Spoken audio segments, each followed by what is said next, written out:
Okay, welcome everyone to the Conscious Movie of the Month gathering. I'm Trina Wyatt, founder and CEO of Conscious Good, and I'm thrilled to be hosting with Mark Allan Kaplan, the founder of the Integral Cinema Project, and his comrade in arms. I shouldn't say that really, should I, Jonathan? But and Jonathan here.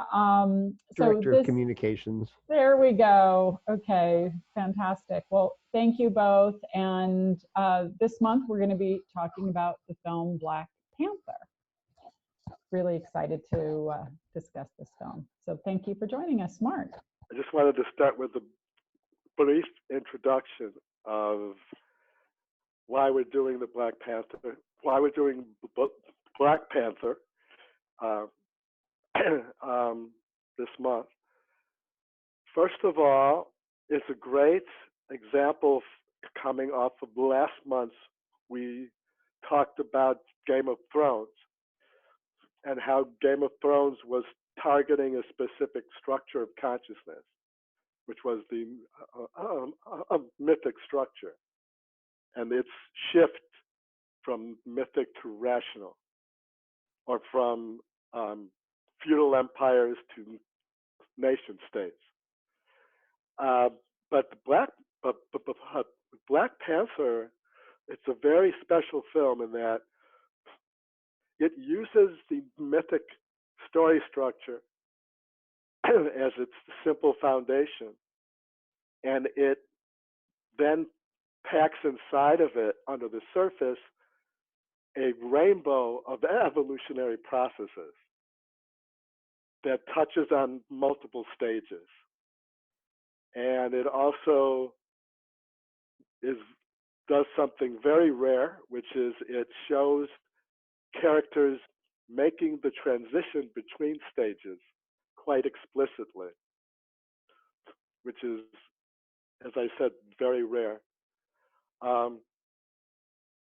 So those are the two things in terms of that kind of thing. But in addition, it is a great teaching tool for all of us conscious medium makers, because it has a very simple story on the surface and very complex streams under the surface. So it's an incredibly complex work that is actually quite simple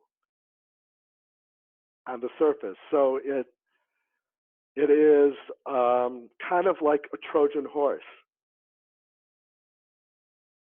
where anybody could enjoy this film, anyone could access this film at any stage and get seeds of other stages and other ways of being, and of examples of pathological versus healthy examples of stages and the transitions between stages. So it's a kind of a beautiful, subtle teaching tool for us.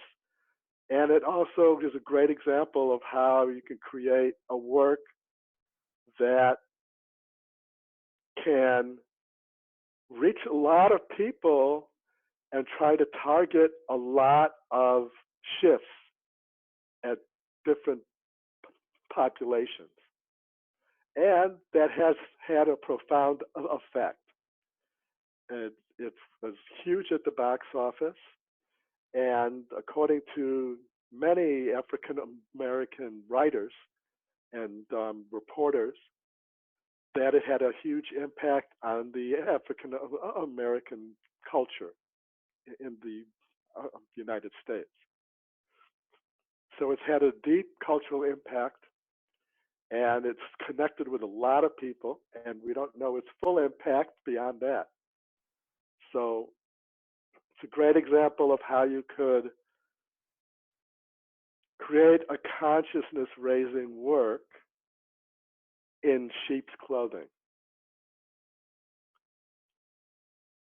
So that's kind of a basic overview, and also we wanted to talk real briefly about how it does this. And the key to this which we're talking about right now in our course on the Campus Co-Evolved sister platform for us. And we're talking about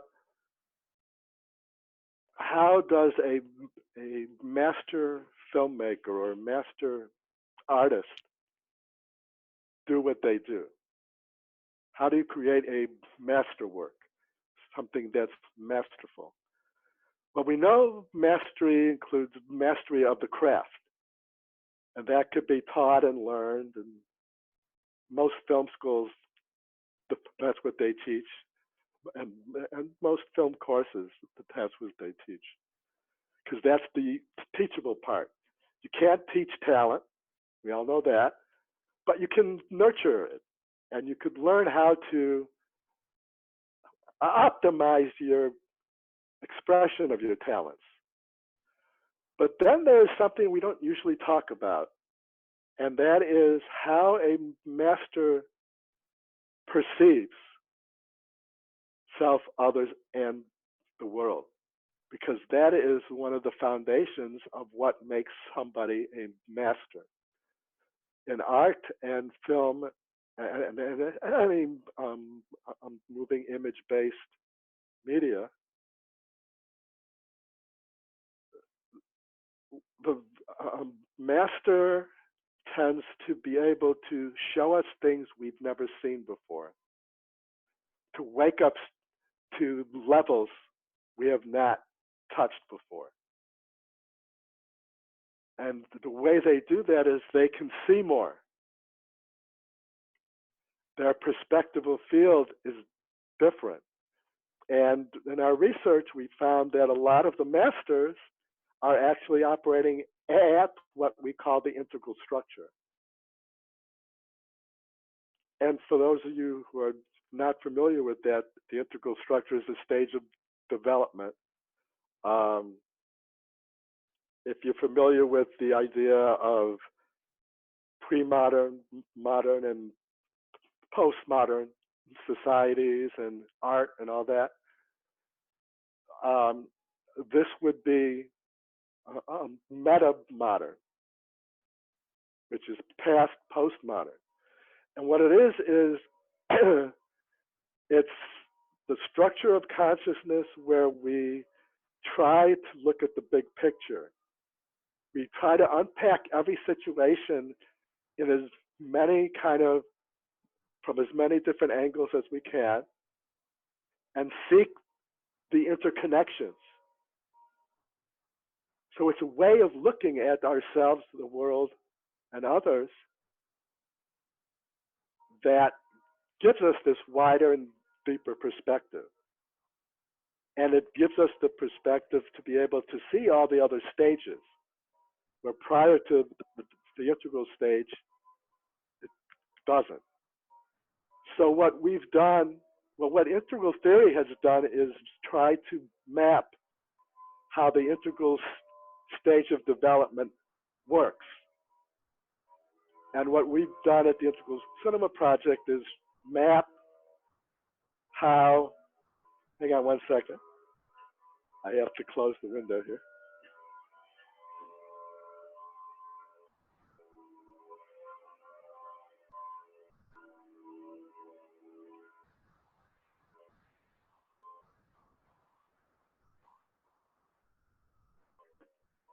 Sorry about that.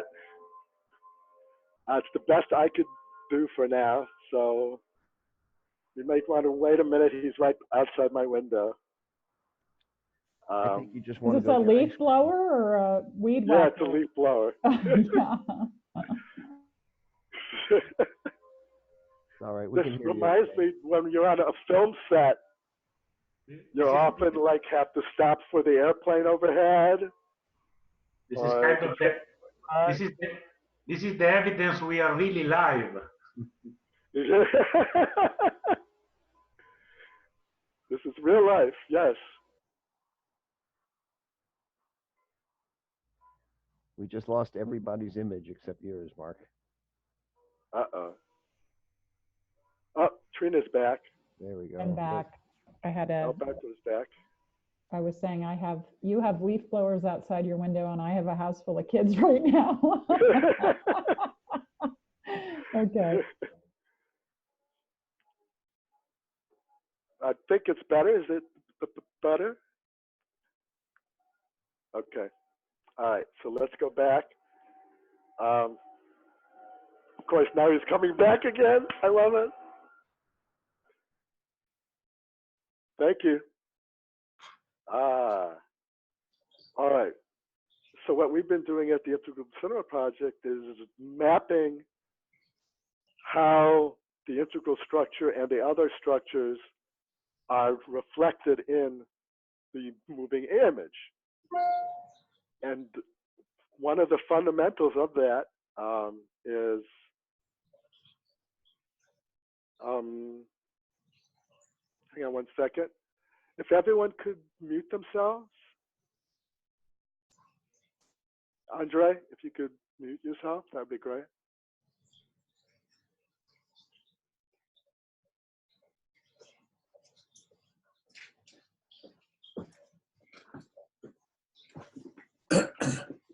And Trina, perhaps you could mute us all, and then I could unmute.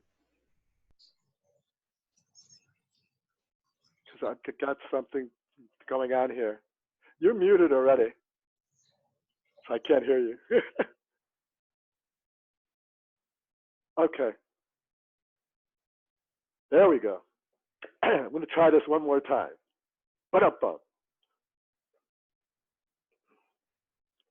So what we've been doing is mapping how the integral structure and the other stages are reflected in the moving image. And one of our discoveries was that master filmmakers appear to be operating, many of them, at the integral structure, even if they're making films that are operating at the other levels. So it appears that we have the tools now to train us to perceive more like a master. So when we look at Black Panther, we could start unpacking how he's doing it because we have these maps, because we could see how he's creating four-dimensional characters. Yeah, that's four and not three, because it's actually four. Even Stanislavski in his work is exploring four dimensions of character. There's four levels of story, which is the textual level. Then there's the subtextual level, which is the unconscious undercurrents, the backstory of the characters, their wounds, all the underneath psychological, emotional currents. Then there is the metatextual, which is the themes, the ideas that are being communicated. And then there's the transtextual, which is archetypes, symbols, metaphors that are being communicated. And understanding that gives us a key into how Black Panther is burying all of that complexity. They're taking that surface text and they're synchronizing everything that's happening in all four levels of story.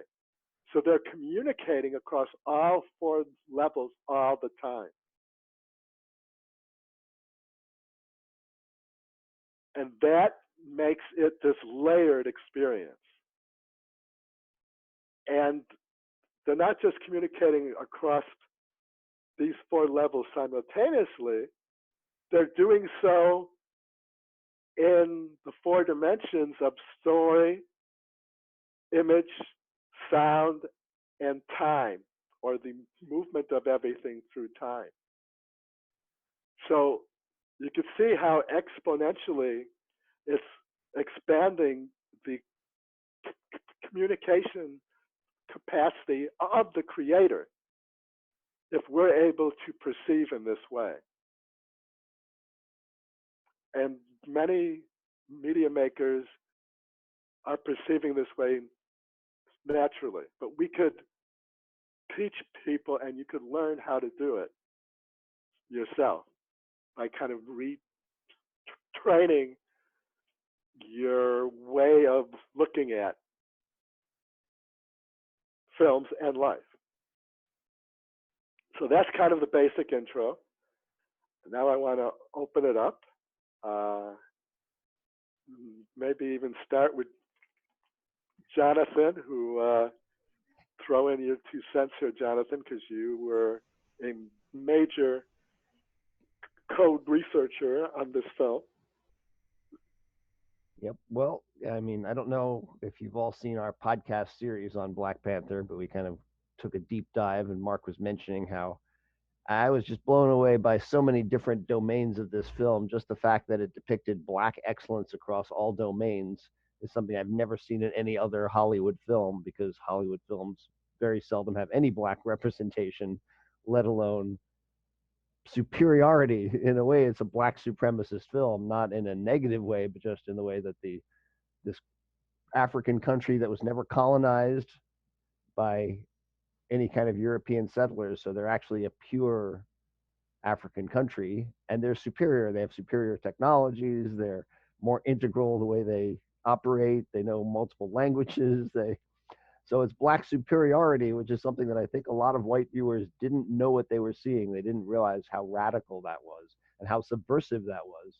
So for me, this film was extremely subversive. The fact that they got it made is amazing. And it just is very casual about the fact that they're superior. You know, they go to Korea and they all speak Korean. You know, his girlfriend speaks Korean explicitly, but then later he says, "What are you talking about with this?" So it's implied that he also speaks Korean. So they seem to be superhuman in that way, you know, as far as how they function. They're high functioning. So, and then as Mark said, you see male and female characters. The major female characters around the king represent the structures of consciousness in their healthy stages, from mythic to rational to pluralistic. And the major male characters around him represent them in their pathological stages. So you have a pathological mythic character who you actually do see in the film transition to rational. 2 of them, actually. There are 2 mythic characters who transition to rational. There's a rational character, the CIA agent, who has a pathology. He can't see that America actually is hegemonic and likes to take over countries and disrupt countries and destabilize them. And he just kind of says this without really thinking about it. And all the other characters are like looking around like, ooh, what kind of psychopath is this? And he can't see it. And he gets snapped out of that. And then you have a pluralistic character, which is the main villain, Killmonger, who wants to save all oppressed people. So he has a global view, but it's a pathological global view from his upbringing. And so he also transitions. And then you have the king, who's kind of an immature character who becomes a mature integral king and is able to see all the big picture kind of. So it's just amazing that it put all of this in it. It also is, as I mentioned, it's because they're not an American country. It's able to actually look at America from the outside and comment on American hegemony and American empire in kind of a very subtle way. So you have that one. I can't remember. So there's so many different things that are in this. And of course, just issues of slavery, issues of race, issues of class. So one of the earliest scenes is a scene of Black people enslaving other Black people.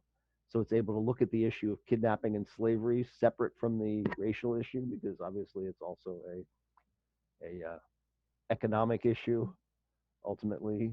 And it even has some of the characters who are the slavers are actually also kidnapped and forced to be in the army. So it's just very subtly unpacking economic systems as well. Again, in the context of a Marvel superhero film. And I saw it with a lot of people who didn't see any of that, but it's all in there. So really a very profound work. So can I jump in? I feel like you both are the advanced PhD course in Black Panther consciousness racing. So I have some really basic questions. One, do you guys know how close? I mean, was there an actual Marvel comic Black Panther that this was based upon?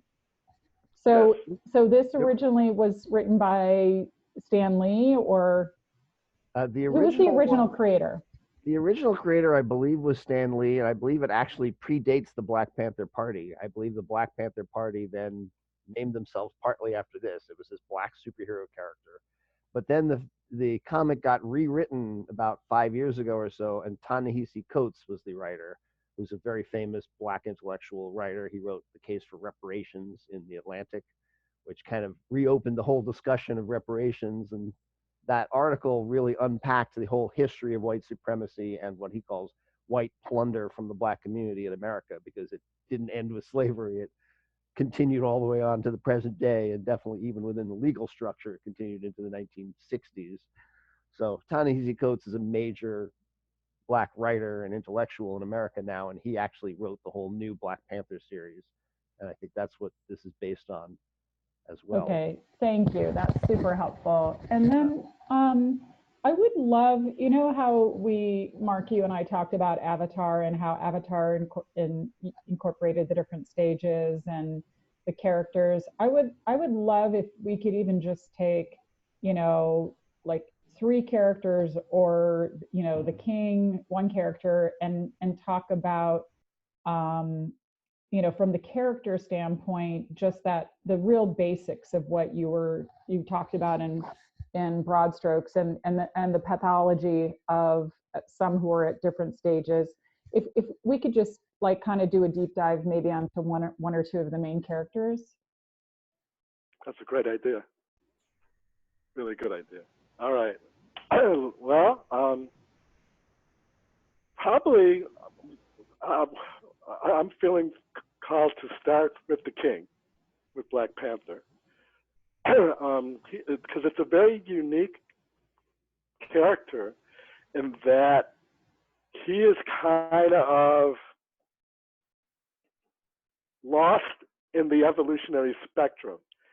He's got a little bit of everything, and he's not like solidified in where he's at. So he's like almost in a transition phase where we find him at the beginning. Right, and it was really interesting how his friends said, did you freeze when you saw her? It was like he was emotional. He was. I thought that was a really interesting way to introduce him to the story, right? Yeah, That's his sister who says that afterwards. Yeah, Kind of, and what's interesting is his society is a integration of magic, mythic, rational, and pluralistic. Even if you look at the architecture, when they show you the main city, right? You've got like tribal architecture with mythic architecture, with steel and glass, and with modern and postmodern architecture, all kind of wrapped together. And in a way, it's almost like and so he is like bouncing between the stages. And that's why he's got on either side of him a pathological and a healthy version of each stage he's struggling with. And the characters around him are creating this angel and devil on my shoulder dynamic for the main character. So he's kind of experiencing these interplays with these different levels. Now, and he ends up being able to integrate them. Yes. Can you specify who the character that's the angel? Because there's a couple that come to mind as possibilities. All the major female characters around him, from the warrior general, who is the healthy version of that structure, I mean, she has the warrior energy, but she also will hold at the warrior position for love, for communion. You know, I mean, she cares about others. They've seen when they free the slaves in Africa, you know, I mean, she kind of connects with them on an emotional level after she makes sure they're safe. So, you know, and she's meditating. So she's the meditation warrior. So she's a healthy warrior version of the magic mythic. While his childhood friend who runs the border tribe, he's pretty much stuck in the magic mythic traditional, some of the pathology. He can't see past some of it. All So right. he's got those two on either side of him as these examples. And we'll note that the border tribe is, of course, the ultimate mythic tribe because it's us versus them. It's the border, literally. So he's the one who's arguing against immigration. He says we can't let them in because they'll ruin our way of life. So he's actually representing a mythic structure that's quite present in all around the world right now. You know, that can't let the immigrants in because they're going to ruin our way of life. Another key with him is that he has those scars on his face, which you don't really notice until you see Killmonger later, who says, I got one of these scars for every kill. And then you realize that he and the chief of the tribe are the only other characters in the film who have scars all over their faces, which means that they're also warriors and they fight and kill. So that really gives you a key to what kind of person he is. He has that in common with Killmonger as far as being. Well, and that's interesting too, because the warrior general doesn't have scars that we see, right? The warrior general. The female warrior general. Right. I can't remember her name. Yeah, right. She doesn't have the scars. Right. There you go. Yeah. So that's, I mean, and she's a great example of the deep feminine.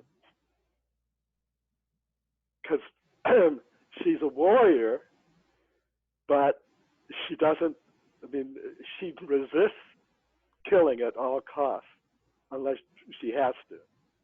And there's a motherly quality to the way she protects T'Challa, even though he says, no, I can take care of this. Just don't freeze when you see her.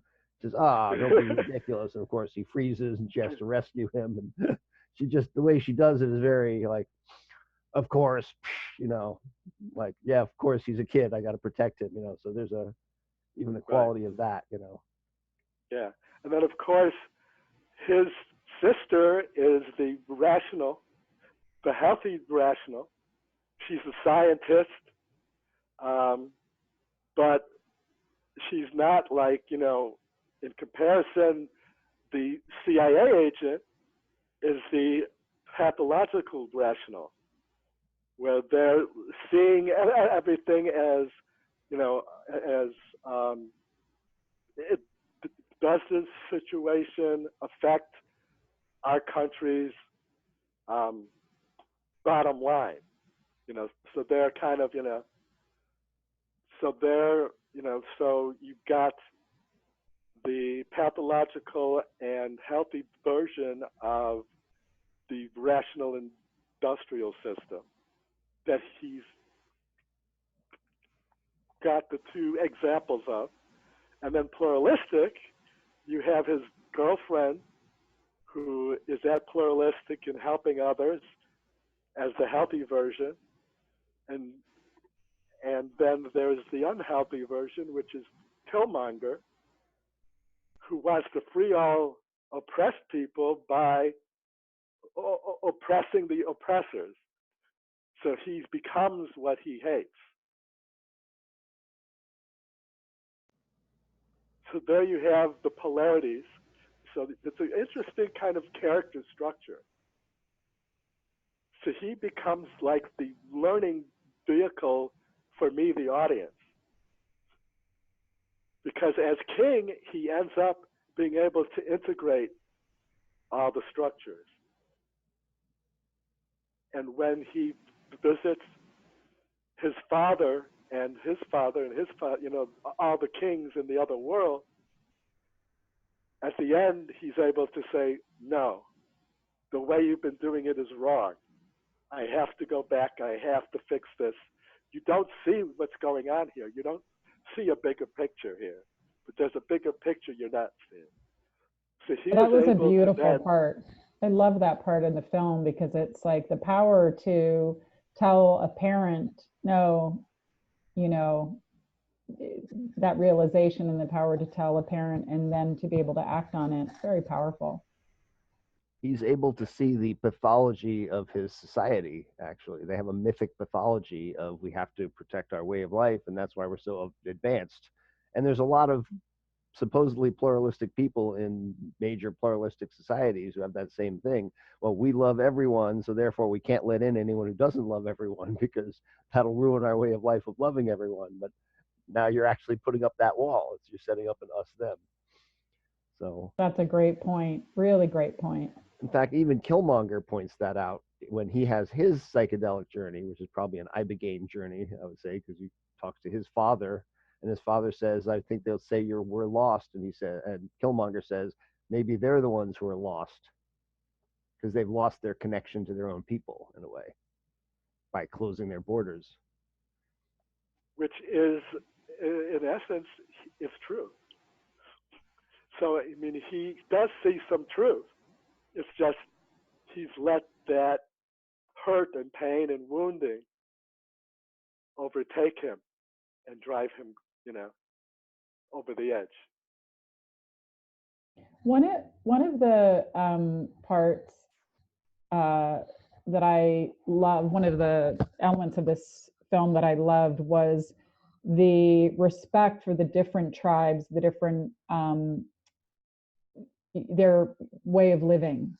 You know, it was like the king's tribe was highly advanced and technical, but there were other tribes that were obviously more attached to the land and to a different way of life.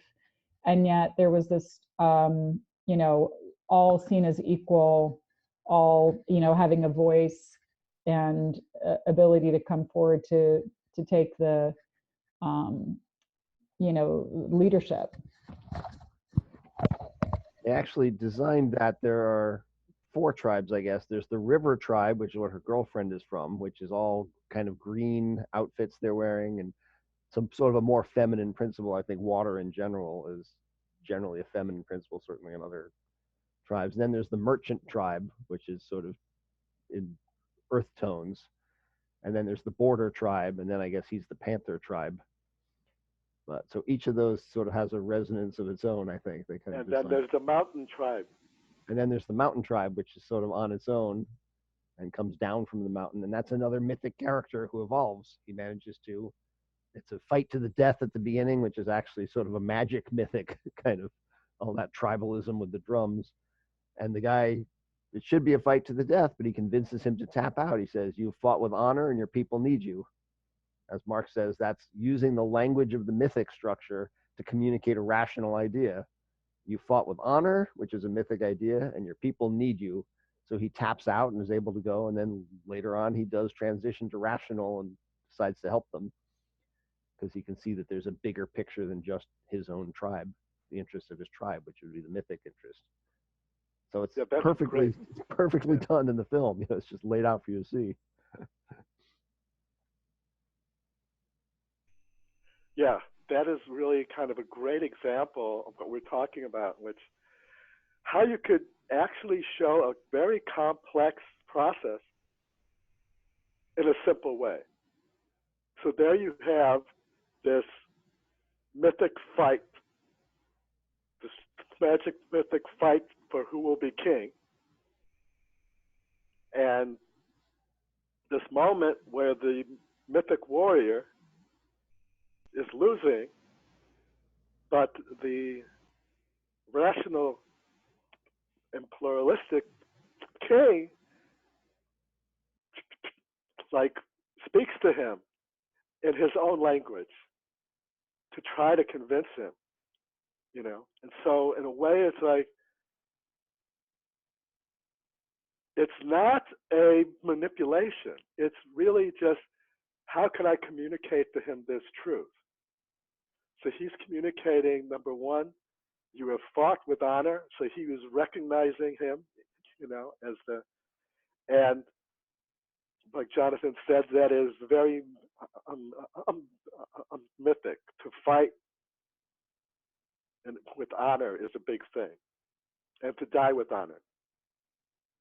And so he acknowledges that. But then he kind of he takes the rational idea of, but without you, your tribe will be lost. At this point in our history, we need you rationally, just from the bigger picture. So, and he says it though in a mythic form, like Jonathan was saying. And that mythic form is, I just want to unpack it a little bit more because this is a great lesson, is your people need you. He doesn't kind of say it as, given our situation and everything that's happening, he doesn't express it in a logical structure. The mythic phrasing is, your people need you. A rational expression of that same thing would have been,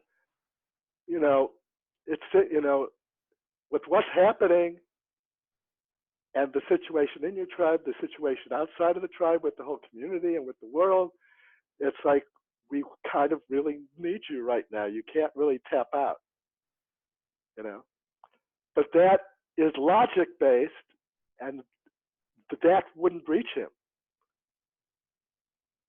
So just simplifying it into his language, your people need you, that's what could hit him.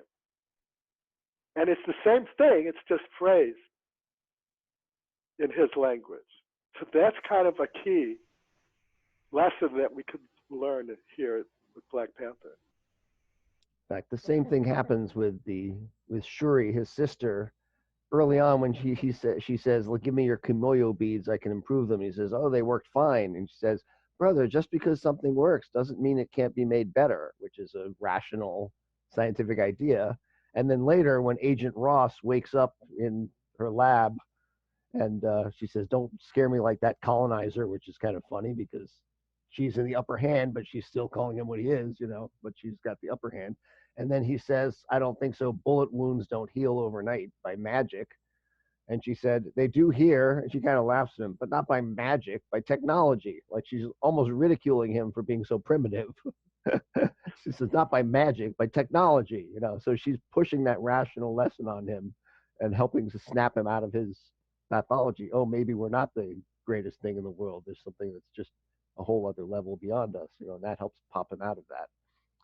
In a way, to connect, to realize that, oh, they're not a poor country, which they've been taught to think that they are, but they're actually maybe more advanced. So maybe you can have a global view. And then later on, he does actually help them to get the weapons back. Even though he wants them for the US, he realizes that Killmonger is more of a danger to the world, and he helps get them back. So he has that lesson, but Shuri gives him that lesson pretty firmly, I think. Yeah. So you can see how the structures are embedded in character, in the dialogue, in the set design, in the visuals. It's woven in. And when we think of great filmmakers like Kubrick or Hitchcock or Spielberg or Fellini or Bergman, these are all people who have a wider perspectival field. They're able to communicate and orchestrate these multiple levels because they practice looking at life that way. And so if you start looking, for these layers, it becomes very easy for you. And you just see them everywhere, and then you can't stop seeing them. and Jonathan will attest to this is work infected him quite early, and he couldn't.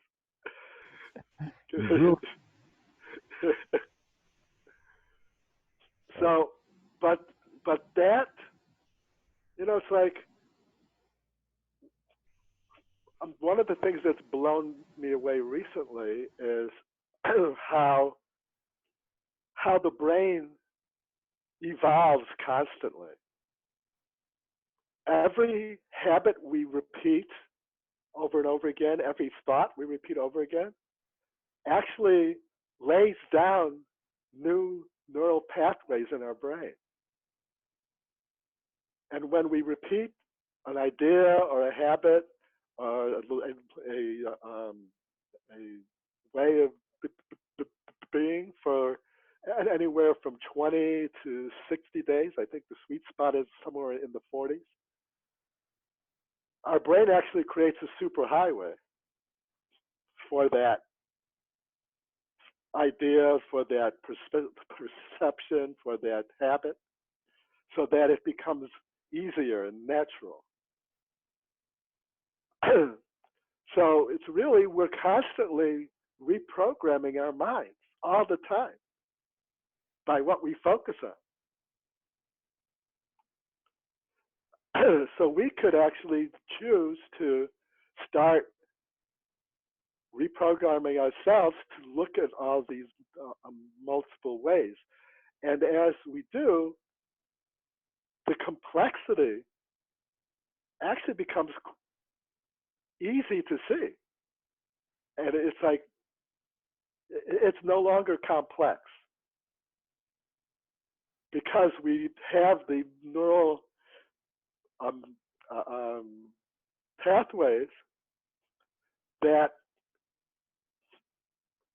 have built us this platform where we can easily access that information quickly. And that creates this different way of perceiving that is greater depth and span. So that is kind of fundamental. And I don't know if the filmmakers of this work have studied integral theory or not, because that doesn't matter, because integral theory is just a mapping of a naturally occurring stage of development. So that's kind of really our teaching for you each month as we're talking about films and talking about these patterns. That's part of this reprogramming. So if you watch these every month, this will help you in your programming. We have a course that we're doing right now at Campus Co-Evolve, and we have one coming up here at Conscious Good, and perhaps even a few more. So, and we have resources that you could go to help yourself upgrade your consciousness to be able to see these complexities easily and simply. I can unpack one more scene just to kind of illuminate this. We talked also about the 4 quadrants. I'm not sure how much you talked about them here, but you sort of talked about how there's the individual interior and the individual exterior and the collective interior and collective exterior. But the scene where we first meet Killmonger in the museum seemed to have lost everybody's audio feed, visual. Well, I think they're still there, hopefully. So the scene where we first meet Killmonger, on the superficial level, it's just a guy getting a tour, and then it turns out that he's participating.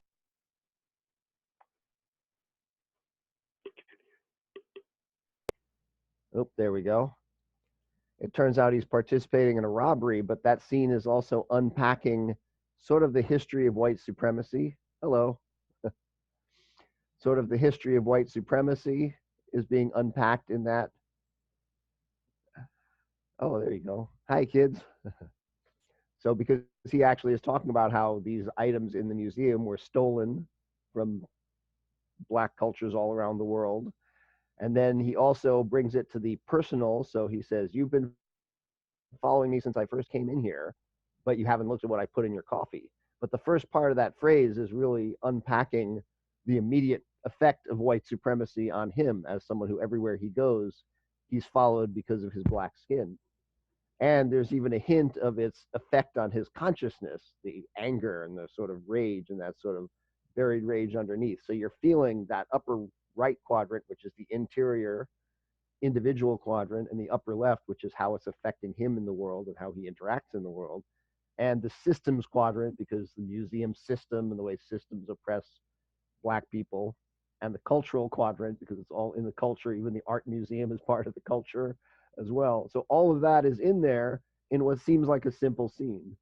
And there's a trope of the angry Black man, which is actually undermined later on because you think that he's just the sidekick to the main villain. So he's the angry Black sidekick, which is sort of a trope. And then halfway through the film, there's a détournement, and you find out, no, actually, it's not that at all. He's the guy who's running everything.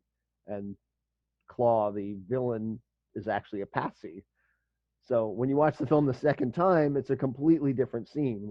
When you realize that how he's operating, he's actually a CIA agent who's not even really a CIA agent. He's actually a triple agent. You know, he's actually a Wakandan rebel who's trying to take over, pretending to be a CIA agent, pretending to be a thief. You know? So it's a three-dimensional chess. So all of that is in that scene, no matter how much you see it, but the more you watch and unpack it, the more you see how rich that is, that communication, and how much it's telling about colonialism, white supremacy, and that whole history in the context of this simple scene on all these different layers. Oh, it's so great.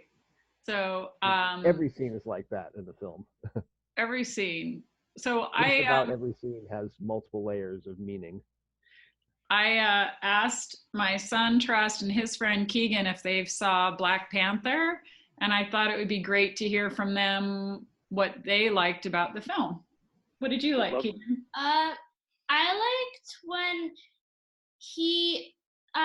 they joined with the other clan. The Mountain Hill tribe? Yeah.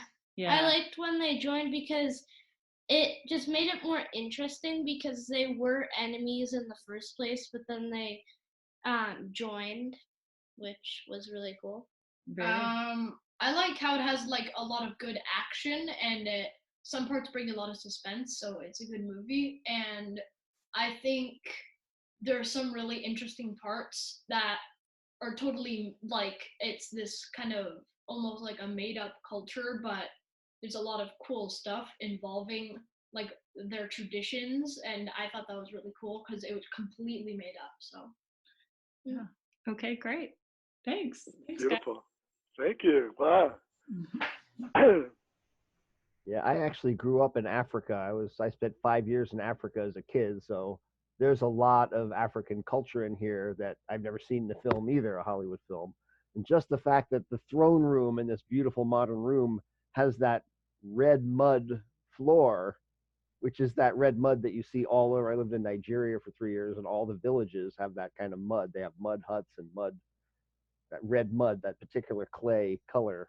So they did a lot of that integration of that really tribal living situations, even with modern architecture. So the other thing was with the tribe where they had the plate in the lips. I was telling my son that's actually, there are tribes that do that, right? Current day tribes that have that. Okay, which yeah, I don't know if they still do today. But I think watching that, and I thought that one of them, the plates seemed to have electronics in it. And I don't know if that's real or not, or if that's just my perception, but it almost looked like that plate was some kind of high tech. I think so. Yeah. Motherboard plate, I think, which is pretty cool. Yeah. Talking about integrating tribal and pluralistic. And I think what the boys said was actually beautiful, because they pointed out two integrative processes in the film. one of them being the coming together of the tribes, integrating the tribes, coming together to fight a common enemy or a common threat. And so the coolness of that integration. And then the other form of integration is of the society itself. When I believe it's your son who is saying that. Yeah, my cool son was that pressed. Yeah, the second speaker. Yeah. That their society was all Made up. kind of made up, Uh-huh. because what he was seeing was this hybrid of all the structures of consciousness integrated into a whole new society. Yes. So the fact that they were picking that up and thinking that's cool, Yes. They were both talks about its power, actually. Yes, You know? that's what I thought would be really interesting, because we don't have many films where we talk about the stages of consciousness that my 10-year-old is excited to watch with me. So we had a really good time watching that. I think it was his 5th time, and I had watched part of it with him before, but I watched it from start to finish last week. And I just think it points to what you said at the beginning, the genius of this film, and anybody at any stage can enjoy something about this story, you know.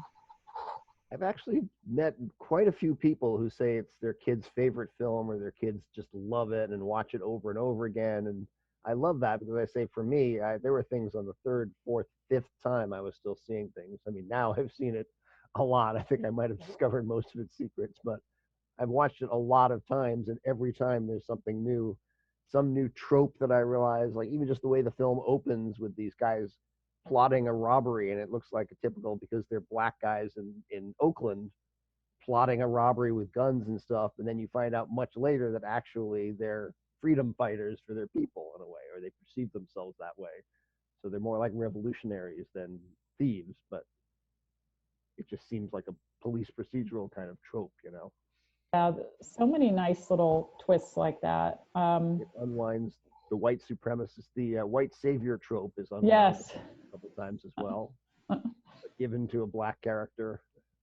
Yes. So we have another 10 minutes, and I thought it would be great to open it up for other people to talk or ask questions.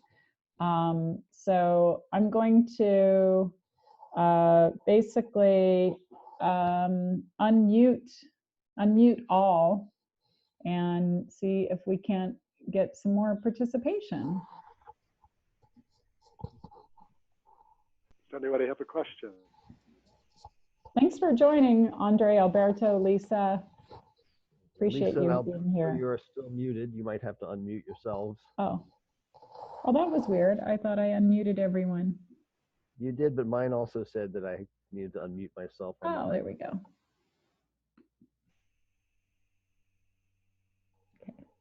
What do you think, Alberto? Do you have any comments? Oh, someone's at my door, I think. I'm here as a Let me listener. see. Well, it's impressive to just I can listen to you guys talking about this movie, or I think any other movie, for ages. I mean, I'm just a total newbie in this world, so I'm just here to absorb. So really, really impressive. Did you see the film? What did you like about it? Well, actually, to be honest, I just saw a portion of the movie when it came out, because animation was not my really favorite. And we are now with the squadra, with which we have joined the course with Mark and Jonathan. We are supposed to watch the movie Friday, because we are screening it. We will be screening in a big screen, but it was not available before Friday. So Oh. It's not an animated film. You said animation? well, to me, I mean, in my mind, even if I see it with, and I recognize you when you're talking about Nigeria, and I was listening to the podcast. By the way, I have been for 3 months in Nigeria when I was a kid myself, So Oh, nice. even if it's with actors, but Marvel, in my mind, for some reason, it was, well, that's kind of superhero, Comic book, yes. not my style. But now I'm kind of seeing it from a completely different perspective. It's a Trojan horse, as Mark said. It's using a Marvel film to communicate ideas to a mass audience. Yes, And so and that's, it has to start mythic and then move out, you know. and since I see the purpose of that, that's why now I really want to see it completely. Mhm. Yeah. Yes. At least that brings twice. up a great point too, in that if we want to reach a lot of people, one of the fundamental ways to do that is have a mythic story structure, because the mythic stage is one of the most developed stages that we have, because it was in power for a couple thousand years. Whereas the rational industrial stage is only a few hundred years old. Yeah. And the information age is only less than 100 years old. But if you go for the mythic story and then use that as like the carrier wave, you can communicate with a lot of people. Because even people at rational or pluralistic or even integral, we still have a affinity for the hero's journey. It's baked into our DNA. Yes, I can see that. And everybody, it connects with everybody. Yeah. On some level.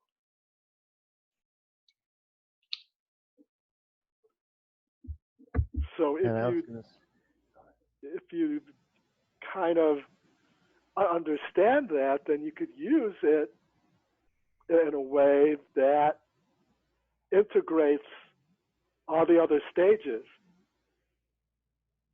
but helps you to meet people where they are at first.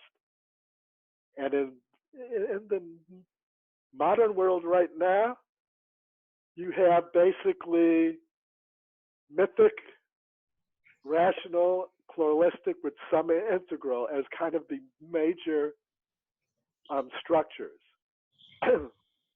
So if you have a foundation in the mythic and then elements in the others, you'll be able to reach a broader audience, if that's your purpose. If your purpose is to target a specific group, then you don't have to worry about it. No, we need to worry about it. And by the way, the guy of the squad, they have already seen the movie more than once, so I'm just the one with the behind, but I will catch up for sure. Well, it's definitely a movie that's a completely different film the second time you watch it, because of all the things that you now know, and you see everything is on a different level, and at least the second time. Yeah. It's almost like spoiler alerts if you tell someone what happens the second time they watch it. You know, all the things you notice. Whoa. And once again, this is a great example of what is the effect of a master creator. We've known for many years, and many critics have talked about it, when a work is created by what we consider a master, you could see it over and over again and see something new every time. That's one of the hallmarks of mastery. That's a great definition. Great point. complexity. Every master's work, there's always, you peel away the onion skin, there's always something even further under. And that's kind of the key to mastery.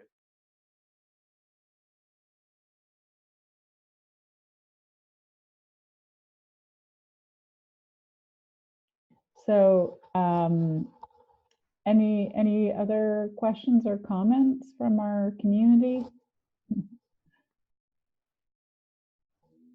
By the way, I just saw Harriet this last weekend in the theaters, and I posted about it on Instagram, and somebody said, what do you think about the casting controversy? And I don't know if you guys are familiar with, I wasn't, so I had to look at it and kind of get up to speed. But I really enjoyed that film and just thought it was beautifully done on so many levels.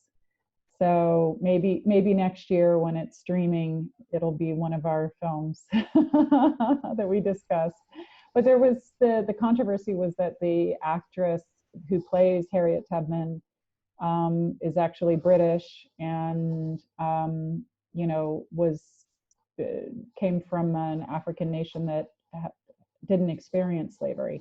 So it was like, wow, you have all of these talented African American actresses, and yet, you know, you cast this very important historic role with, you know, someone who's not African American and hasn't gone through that history. I wonder where she came from. I didn't know there Well, was. she's an incredible actress, and she is, you know, has won awards for I think on the stage. I got a leaf blower. I'm going to mute myself. We've come full It's circle. leaf blower day. It's so bizarre. I hate those things.